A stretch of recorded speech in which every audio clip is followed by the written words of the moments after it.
With just hours to go before the midnight government shutdown, the House approved a new plan from House Speaker Mike Johnson that would temporarily fund federal operations and disaster aid, but dropped the President-elect Donald Trump's demands for a debt limit increase into the new year. The vote followed a dramatic turn of events in which President-elect Trump and his billionaire boyfriend Elon Musk derailed a bipartisan agreement at the last minute, igniting tensions within the Republican Party. The revised bill, now headed to the Senate, provides temporary funding to maintain federal operations at current levels and includes $100 billion in disaster relief and $10 billion in aid for farmers. The internal Republican discord in the year's final days foreshadowed the turbulence expected when Trump returns to the White House on January 20th.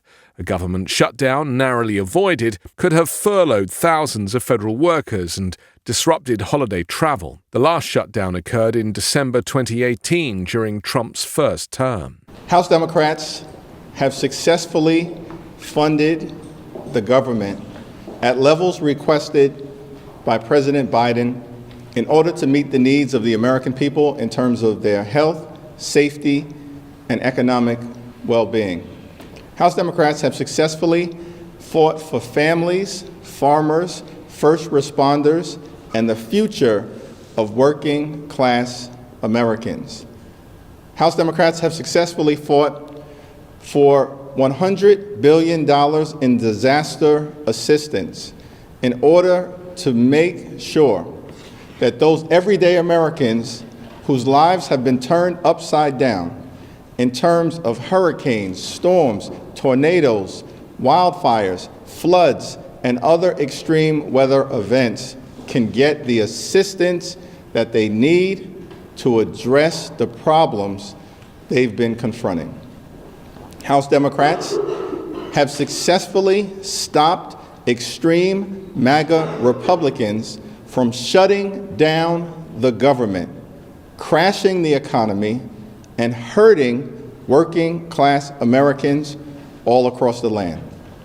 House Democrats have successfully stopped the Billionaire Boys Club, which wanted a $4 trillion blank check, by suspending the debt ceiling in order to enable them to cut Social Security, cut Medicare, and cut nutritional assistance while providing massive tax breaks for the wealthy, the well-off, and the well-connected. This is a victory for the American people. We have successfully advanced the needs of everyday Americans, but there are still things to be worked on, and we look forward to that fight in the new year. The initial bipartisan bill, crafted by House Republicans and Democrats, was met with sharp criticism from Elon Musk, the world's richest man, who spent over $250 million helping to get Donald Trump elected. Musk condemned the spending bill as outrageous and called for voters to oust any lawmaker who backed it. In response, House Speaker Mike Johnson introduced a revised, stripped-down budget proposal that included a new demand from Trump, suspending the debt ceiling.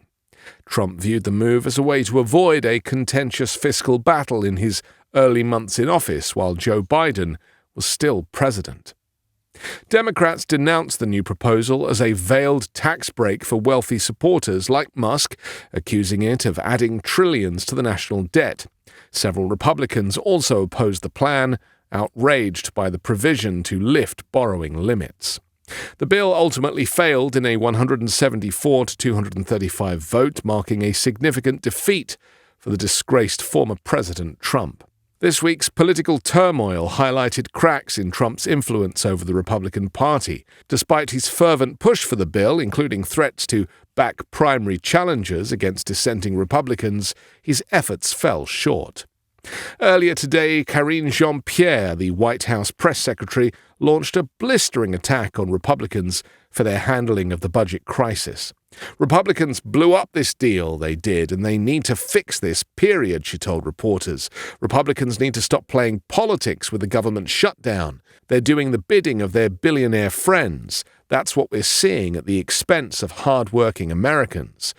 While Jean-Pierre didn't name specific individuals, her comments appear to be referencing Musk and Vivek Ramaswamy, who had publicly opposed the earlier bipartisan spending deal that was ultimately abandoned at Donald Trump's urging. This is a mess that they created, and they need to fix it, Jean-Pierre said. A U.S. government shutdown occurs when Congress fails to fund the federal government by a specific deadline, in this case, December 20th at midnight. More specifically, the terms of a piece of legislation known as the Anti-Deficiency Act passed in 1884 prohibits federal agencies from spending or obligating funds without an act of appropriation or some alternative form of approval from Congress. Thousands of federal government employees are put on furlough, meaning they're told not to report for work and go unpaid for the period of the shutdown. Their salaries are paid retroactively when it ends, meaning they work without pay for weeks or even months. Other government workers who perform what are deemed essential services, such as air traffic controllers and law enforcement officials, continue to work but do not get paid until Congress acts to end the shutdown. On Tuesday this week, Little Mike Johnson unveiled a bipartisan agreement that would have extended government funding until March, which included assistances for farmers, hurricane relief, and a small pay rise for members of Congress. But Trump and Musk scuttled the deal in part by spreading lies about the original plan. The rejection of the spending bill on Thursday night showed that Trump's grip on the Republican Party is not quite as ironclad as initially thought. The president-elect had furiously urged the package to be passed, including threatening to primary any Republicans who opposed it, but a faction of Republican lawmakers on the right, outraged by lifting government borrowing limits, rebelled. Kamala Harris cancelled a planned trip to Los Angeles with Washington on the verge of the shutdown. Harris had been scheduled to travel to her home state late on Thursday, but instead cancelled that to remain in the capital, along with President Joe Biden, who had planned to leave for Delaware. With members of Congress itching to leave Washington for the holidays, and Republicans wary of being blamed for shuttering critical federal operations just days before Christmas, there was a strong desire to avoid a protracted shutdown. Top Trump aides were furiously calling journalists to insist that Elon Musk had been following the orders of Trump rather than the other way round. As predicted, Trump is horrified and enraged at the idea that Elon Musk is now seen as the unofficial president of the United States. Meanwhile, Musk has caused outrage in Berlin after appearing to endorse the far-right anti-immigrant Alternative für Deutschland.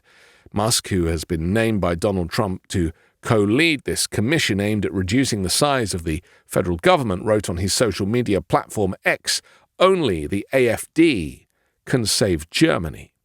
Europe's largest economy is expected to go to the polls on the 23rd of February after the collapse last month of Olaf Scholz's centre-left coalition. The AfD is running in second place in opinion polls. Elements of the party have been classed as right-wing extremists by Germany's domestic intelligence services, and mainstream parties have vowed to refuse to work with the AfD at a national level. It's part of Musk's plan to use his great wealth to bring his brand of far-right politics to the rest of Europe, doing Vladimir Putin's bidding, perhaps, after spending an insane amount of money on the United States election.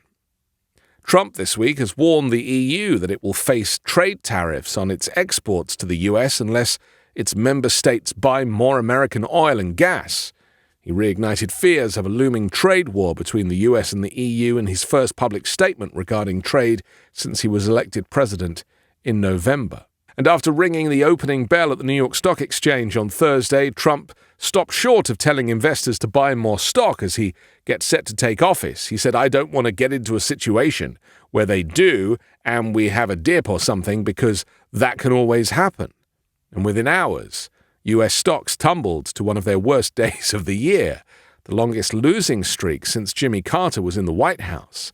Donald Trump bringing his unique brand of chaos to every market that he inhabits. And with further news today that Donald Trump has transferred all of his nearly 115 million shares, worth around $4 billion, of the Trump Media and Technology Group that owns Truth Social into a revocable trust. Trump shares amount to more than half of the company's stock. It's not clear why Trump transferred the stock. Donald Trump Jr. is the sole trustee and has sole voting and investment power over all securities owned by the trust. Trump Media shares were down around 2% at midday, at $34.68 each. At one point on Friday, they were down around 6%. Trump created Trump Media after he was banned from Twitter and Facebook following the January 6, 2021 insurrection, for which he still has not been held responsible.